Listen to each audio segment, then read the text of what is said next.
Porquería Política, gente que está ahorita conectándose a través de YouTube y también de Facebook, pues estamos aquí listos para hablar de esta semanita acerca de varios temas de carácter político y le damos más de las cordiales las bienvenidas a nuestro queridísimo amigo y analista político José Luis Suárez. Estimado Pepe, ¿cómo estás? Muy bien, mi estimado Mauricio, muy buenas tardes a todos los que se hacen el favor de conectarse en este bonito inicio de semana. Así es, pues ya, como siempre decimos, somos bien bendecidos porque los políticos y la política cada semana tienen temas importantes que tratar. Y bueno, vamos rápidamente con el primero, estimado Pepe, que tiene que ver con la pacificación de México, la propuesta por el presidente López Obrador. Es un tema no menor porque finalmente la semana anterior, en una de sus mañaneras, ya fue muy claro, muy específico, y señaló el presidente que si no logra la 4T pacificar al país, pues obviamente sería uno de los errores más grandes. Es más, dice prácticamente la inexistencia de la 4T si no se logra la pacificación. Él ha venido dando números durante estos prácticamente 2 años y medio. De hecho, en el último informe que dio recientemente con motivo del aniversario del triunfo de Morena sobre la presidencia, lo que señaló el presidente fue algo muy concreto. Dice, hemos disminuido prácticamente todos los delitos y en la parte sobre todo de los homicidios con un ligero bajón, está hablando del 2%, y lo que ha venido diciendo las mañaneras está muy especificado, muy detectado dónde están las muertes. Habla de varios estados que no ha podido darse este bajón de muertes debido a los enfrentamientos del crimen organizado. Pero más allá de las cifras, Pepe, aquí lo que habría que analizar es esta parte política con este pronunciamiento y además vinculado al uso del ejército como la herramienta para tratar de lograr esto. Así que, ¿tú cómo ves este tema, estimado Pepe? Pues desde un inicio sabíamos que era un tema muy complejo. O sea, tenemos el antecedente de los sexenios de Calderón y de Peña Nieto, ¿no?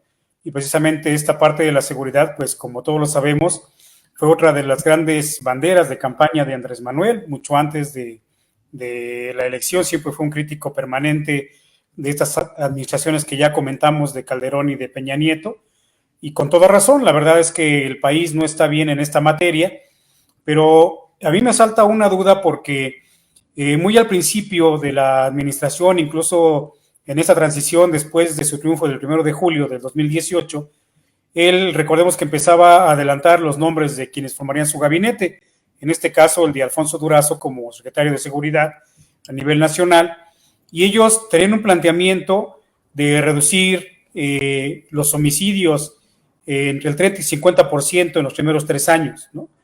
Cuestión que inmediatamente a principios de su administración pues lo tuvieron que cambiar y tuvieron que reconocer que no se iba a poder resolver en este tiempo y que probablemente a través de varios mecanismos el país llegara a cambiar sus números en esta parte de los crímenes, de los homicidios, alrededor del 2024, una vez que terminara la administración de Andrés Manuel.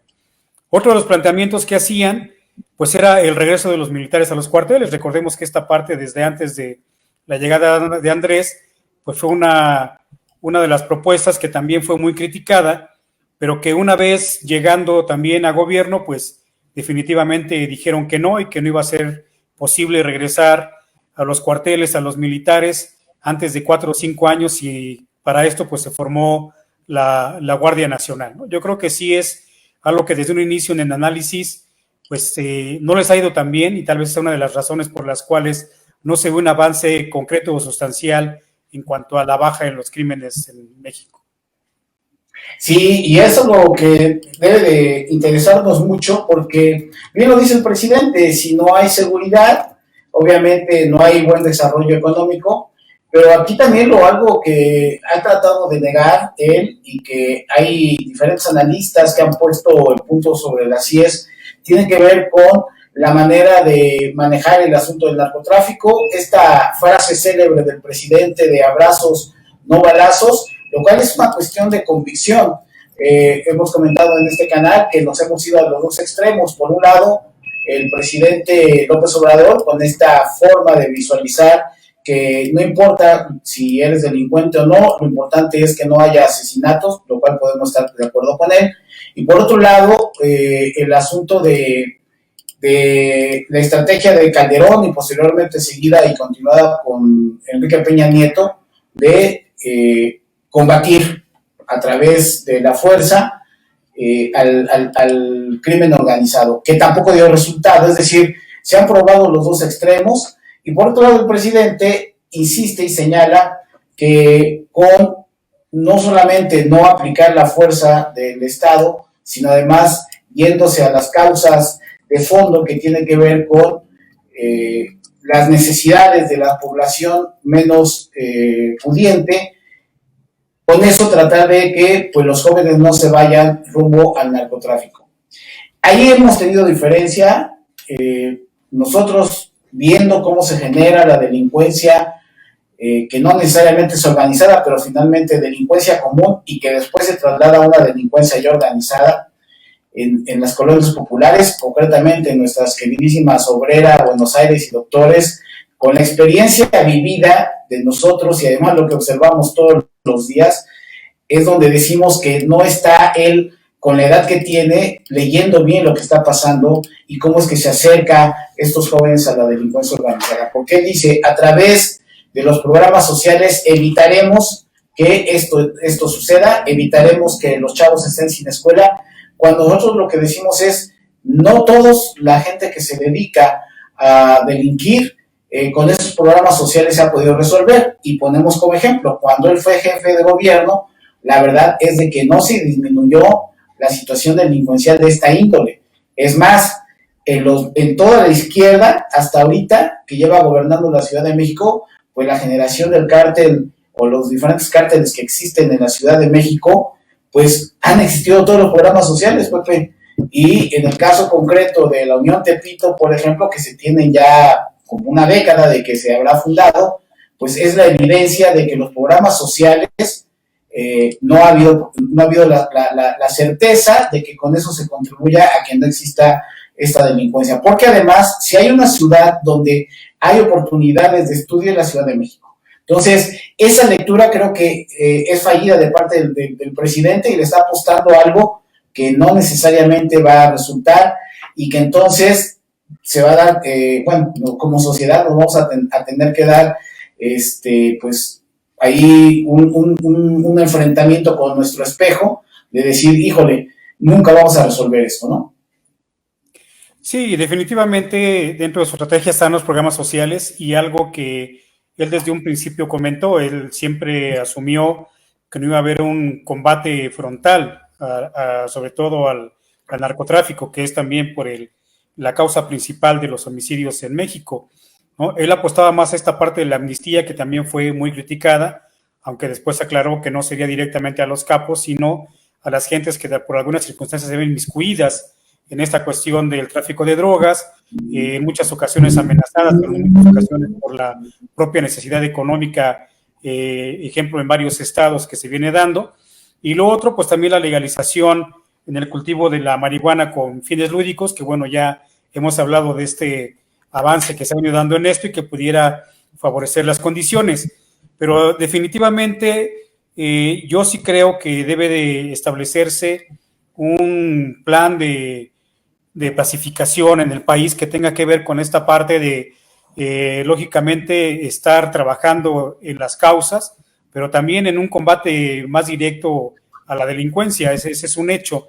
Ha habido también la otra parte que es la unidad de inteligencia financiera, que es intentar cortarles por el lado de los recursos, pero que a los números que se presentan hoy, después de casi 3 años de administración, pues no se ve gran avance. Incluso al principio recordemos que antes, incluso en la transición, antes de tomar la presidencia de la República, generaron foros, sobre todo con las víctimas de feminicidios, de homicidios y de desapariciones, sobre todo en la parte norte del país, y pues había una coincidencia, y esa coincidencia era en que no podía haber perdón o reconciliación si no había justicia, ¿no? Y eso es, creo que, en lo que hemos estado fallando, porque también dentro de esto lo que se ve es una gran impunidad, ¿no?, hacia este tipo de delitos. Y lo otro, pues creo que también hay que contextualizar la cercanía que tenemos con Estados Unidos, ¿no? En donde Estados Unidos prioriza la detención de los capos mexicanos o son a los que señala, ¿no? Prueba de ellos pues son el gran número de extradición que se solicitan de capos que en ocasiones ni siquiera están realmente como muy expuestos, pero Estados Unidos ya los conoce, ¿no? Lo otro también pues es la forma en cómo se puede conseguir armamento todavía mucho mejor que el que tiene la Guardia Nacional o el Ejército, ¿no? A través precisamente también de la cercanía con los Estados Unidos. Y pues lo otro, que es lo que tú comentabas y que vivimos definitivamente, y sobre todo en nuestras colonias, como ya lo mencionaste, que es esto, que es la cercanía que se tiene con el mercado más lucrativo de todos, que tiene que ver con esta venta de drogas, ¿no? Sí, yo aquí es lamentable porque llevamos décadas. Esta semana, bueno, la semana anterior se inauguró una serie, bueno, más bien una película, ¿no? Un documental, más bien un documental de parte de Netflix que se denomina ¿Quién mató a Manuel Buendía? Y en él se retrata perfectamente, y estamos hablando pues, de tres décadas, Pepe.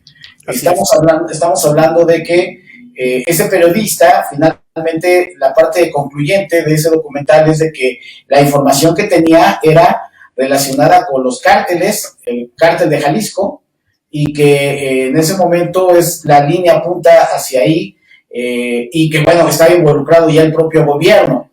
O sea, lo que siempre hemos dicho, la situación de narcotráfico es generar una economía que está metida en todos lados, y en el caso concreto de los políticos que han formado parte de todo este escenario, de todo este contexto, y que pues lamentablemente eso no va a permitir que el país se pacifique. Y luego la otra situación, aparte de todo lo que ya señalaste acertadamente, es cuando tú quieres generar una cultura de la paz, tienes que hacerlo desde todos los entornos, y uno de ellos es el propio lenguaje.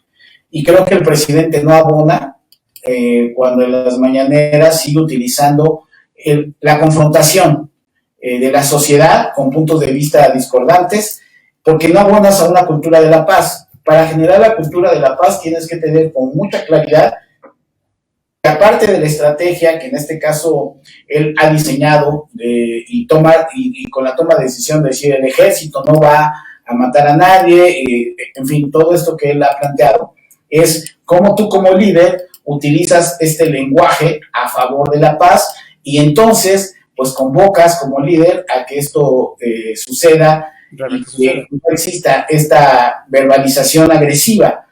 Digo, recordemos ahí nada más y nada menos que a Mahatma Gandhi, ¿no? O sea, en los discursos era un líder congruente entre lo que decía y lo que hacía. Entonces creo que el presidente eso no va a cambiar su forma de ser.